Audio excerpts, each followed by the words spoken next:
বন্ধুরা, আমি অরূপ।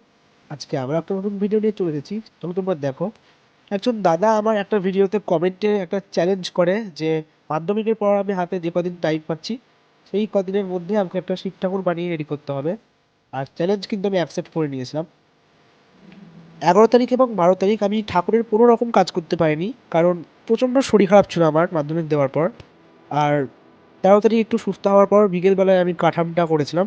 আর 14 আর 15 তারিখ পুরোপুরি ঠাকুরটাকে কমপ্লিট করেছি। 14 তারিখে মাটির কাজ কমপ্লিট করেছি, আর 15 তারিখে রঙের কাজ। এবং ঠাকুরটি খুব একটা আমার মনের মতো হয়নি। তৈরি করার পর আমার ওরকম মনে হচ্ছে, কারণ আমি নিজেও জানি না। আসলে তোমরা তো জানোই আমি টাইম নিয়ে কাজ করি আর একটু ভালো কাজ করি, তো আমার খুব একটা পছন্দ হচ্ছিল না।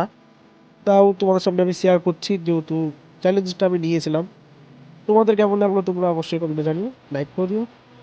চ্যানেলে নতুন থাকলে সাবস্ক্রাইব করে দিও। আর এরপরে আসছে দোলযাত্রা, সেই কারণে আমি একটা রাধাকৃষ্ণ বানাবো, তোমাদেরকে সেটা আমি দেখাবো নেক্সট ভিডিওতে। তো আজকের মতো এখানে শেষ করছি, দেখা হচ্ছে অন্য ভিডিওতে। আজকের মতো টাটা।